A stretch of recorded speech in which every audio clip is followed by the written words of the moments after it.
एक राज जो अगर समय पर सामने आ जाता तो शायद लाखों लोगों की जान बच सकती थी। लेकिन वो राज दिल्ली की किसी फाइल में महीनों तक दबा रहा। साल था 1971। पूर्वी पाकिस्तान में आग लगी हुई थी। ढाका की सड़कों पर खून था, गांवों में चीखें थीं और करोड़ों लोग अपनी जान बचाकर भाग रहे थे। पाकिस्तानी सेना, जिसे उस वक्त ऑपरेशन सर्च लाइट का नाम दिया गया था, वो अपने ही नागरिकों का कत्लेआम कर रही थी। और उधर भारत की एक नई खुफिया एजेंसी, जो बमुश्किल 2 साल पुरानी थी, चुपचाप अंधेरे में एक ऐसा ऑपरेशन चला रही थी जिसके बारे में दशकों तक किसी को कुछ पता नहीं था। उस एजेंसी का नाम था RAW, यानी रिसर्च एंड एनालिसिस विंग। और उस ऑपरेशन ने जो जानकारी जुटाई वो इतनी संवेदनशील थी, इतनी एक्सप्लोसिव थी कि उसे दिल्ली में सबसे ऊपरी दराज में बंद कर दिया गया, महीनों तक। सवाल ये है, क्यों? मार्च 1971, रात के 2 बज रहे थे जब ढाका में पाकिस्तानी टैंक सड़कों पर उतर आए। ये वो रात थी जब पाकिस्तान ने अपनी ही जनता के खिलाफ युद्ध का ऐलान कर दिया। लेकिन इससे कुछ हफ्ते पहले, फरवरी के आखिरी दिनों में, दिल्ली के एक कमरे में RAW के संस्थापक और पहले चीफ RN काओ एक नक्शे के सामने खड़े थे।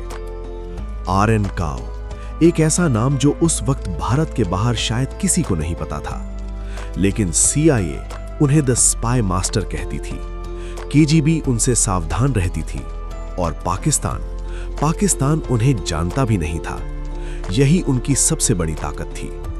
काओ साहब को एक काम सौंपा गया था, पूर्वी पाकिस्तान के अंदर जाओ, पता लगाओ कि वहां असल में क्या हो रहा है, कितने लोग मारे जा रहे हैं, पाकिस्तानी फौज की असली तादाद क्या है, और सबसे जरूरी, क्या वहां का आम आदमी अब भी पाकिस्तान के साथ है या नहीं।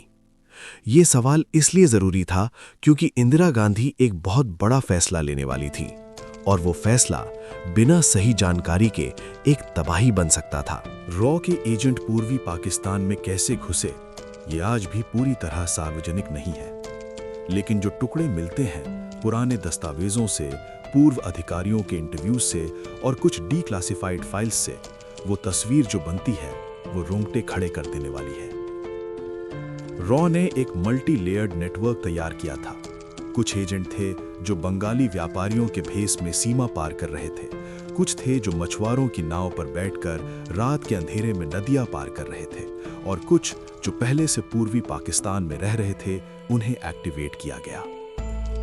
इन लोगों का काम था देखना, सुनना, गिनना। वो गिन रहे थे लाशें, जलते हुए गांव, पाकिस्तानी आर्मी के कैंप, हथियारों के डिपो। और जो रिपोर्ट्स दिल्ली आ रही थी वो बता रही थी कि जो कुछ पूर्वी पाकिस्तान में हो रहा है वो किसी मिलिट्री ऑपरेशन से कहीं ज्यादा बड़ा है। ये एक सिस्टमैटिक जेनोसाइड है। रॉ की रिपोर्ट्स में एक अनुमान था, और ये अनुमान इतना भयावह था कि पढ़ने वाले अफसरों के हाथ कांप गए। मरने वालों की संख्या लाखों में जा सकती है। अब यहां वो सवाल आता है जो इस पूरी कहानी का सबसे अंधेरा हिस्सा है। अगर RAW के पास ये जानकारी थी, अगर दिल्ली को पता था कि पूर्वी पाकिस्तान में क्या हो रहा है, तो भारत ने तुरंत कदम क्यों नहीं उठाया? मार्च से लेकर दिसंबर 1971 तक 9 महीने भारत ने सीधे युद्ध में कदम नहीं रखा। इन 9 महीनों में 1 करोड़ से ज्यादा शरणार्थी भारत आ गए। पश्चिम बंगाल, त्रिपुरा, असम, सब जगह रेफ्यूजी कैंप्स भर गए, बीमारियां फैली, लोग मरे, और दिल्ली में बहस चलती रही। क्यों? इसके पीछे कई परतें थीं। पहली परत अंतरराष्ट्रीय दबाव। अमेरिका, जो उस वक्त निक्सन और किसिंजर की जोड़ी से चल रहा था, पाकिस्तान के साथ था। चीन भी। भारत अगर जल्दी में कदम उठाता तो अंतरराष्ट्रीय मंचों पर अकेला पड़ जाता। दूसरी परत, सैन्य तैयारी। भारतीय सेना को वक्त चाहिए था। मॉनसून में पूर्वी पाकिस्तान में लड़ाई लगभग नामुमकिन थी। दिसंबर का इंतजार एक स्ट्रेटेजिक डिसीजन था। लेकिन तीसरी परत सबसे असहज करने वाली थी। RAW की कुछ रिपोर्ट्स को जानबूझकर फिल्टर किया गया। उन्हें सीधे प्राइम मिनिस्टर तक नहीं पहुंचने दिया गया। कुछ ब्यूरोक्रेटिक लेवल्स पर वो रिपोर्ट्स रुक गईं। कुछ अफसरों को डर था कि ये जानकारी अगर सार्वजनिक हो गई तो पब्लिक प्रेशर इतना बढ़ जाएगा कि सरकार के पास युद्ध के अलावा कोई रास्ता नहीं बचेगा, और युद्ध के लिए वो अभी तैयार नहीं थे। लेकिन इस पूरी कहानी में एक और किरदार है जिसके बारे में बहुत कम लोग जानते हैं। उसका नाम था कर्नल SS ऊबन। कर्नल ऊबन को एक सीक्रेट मिशन दी गई थी, मुक्ति बाहिनी को ट्रेन करना।